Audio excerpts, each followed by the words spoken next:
Bonjour, je suis heureuse de vous présenter ce nouveau DIY, un ballon de football en tissu bien moelleux, que j'ai cousu à la main facilement. Rassurez-vous, je n'ai aucun talent de couturière, donc c'est vraiment à la portée de tous. Ceux qui savent mettre un fil dans une aiguille, eh bien c'est la condition sine qua non. La seule difficulté, elle est là. Et ceux et celles qui me suivent se sont sûrement demandé pourquoi j'avais posté une vidéo de comment dessiner un pentagone facilement avec la méthode d'architecte. Eh bien, voici la raison. Donc, je vous mets le lien en bas dans la description. Alors, pour construire un ballon de football, c'est très simple. Il nous faut faire 12 pentagones et 20 hexagones qui, cousus ensemble, formera un ballon, autrement nommé en géométrie un icosaèdre tronqué. Il nous faut du rembourrage. Alors moi j'utilise de la fibre, mais vous pouvez utiliser des bouts de tissu, mettre des graines, c'est au choix. Pour les tissus, c'est de la récup. Là, c'est un jean noir, un t-shirt vert, une chemise blanche, une robe fuchsia. De matières différentes, c'est ce qui est important.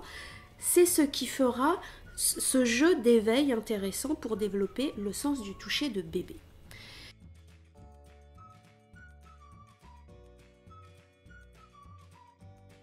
Il nous faut du fil, une aiguille, ciseaux et des aiguilles à ourler. C'est dans la petite boîte avec le petit couvercle rouge. Allez, c'est parti. Je vous montre la technique sur un tissu blanc. Donc on prend notre patron de papier ou comme moi en tissu comme modèle. Je coupe bien large pour laisser une marge. Vous allez comprendre au montage du ballon pourquoi. Pourquoi cette marge? Je place mon patron dessus et je replie les bords pour obtenir la réplique, les mêmes mesures. Et je mets en forme grâce aux aiguilles à ourler. Voilà, tout simplement. Mes pentagones sont faits en noir.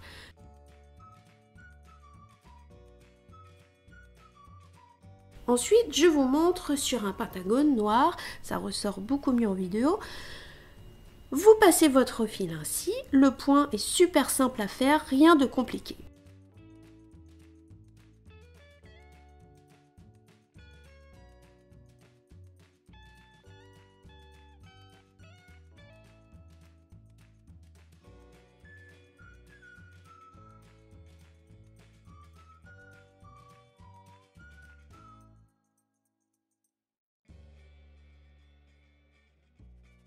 Je contrôle par formalité, quoique c'est extrêmement important d'avoir les mêmes mesures d'hexagone et de pentagone pour pouvoir obtenir un ballon qui va être rond.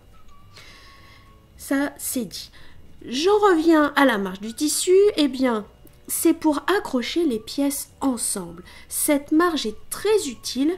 Rien de mieux que d'expérimenter pour comprendre si vous avez jamais cousu de votre vie. Alors oui, à l'intérieur, c'est plein de fils, de nœuds. Notre but ici, c'est pas l'esthétique, c'est la solidité de l'ouvrage. De rapprocher les bords des polygones facilement. Alors pour commencer, je fais un point sur la marge que je relie à l'autre marge. Afin d'obtenir sur l'endroit, la partie visible, eh bien aucun nœud point indésirable qui va pas être beau, et j'obtiens ainsi un bord à bord parfait.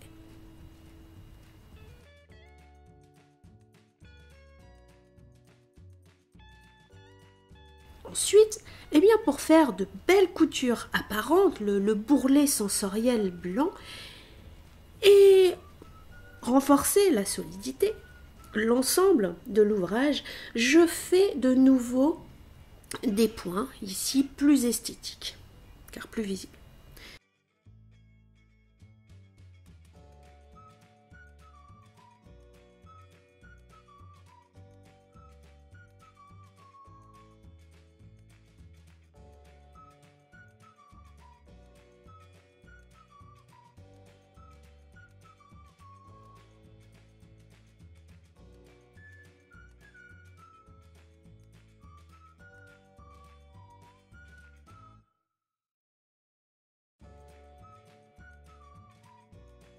Je commence à rembourrer le ballon.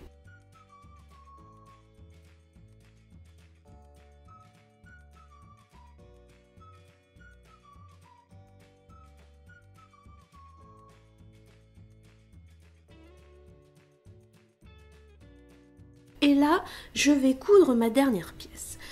Je retire un peu de fibre pour pouvoir coudre proprement, sinon des fibres, des bouts de fibres vont s'immiscer dans mes coutures.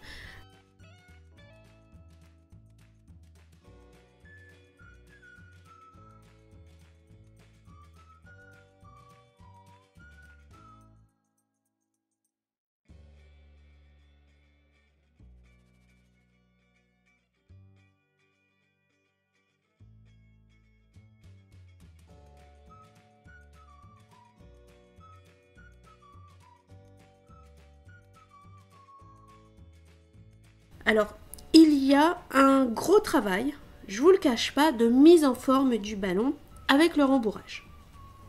Je m'aide d'une baguette, d'un pic.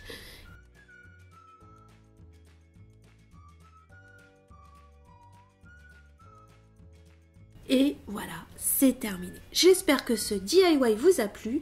Moi, eh bien, je vais l'offrir, ce doudou, ce ballon d'éveil à Louise, à ma petite nièce. Oui.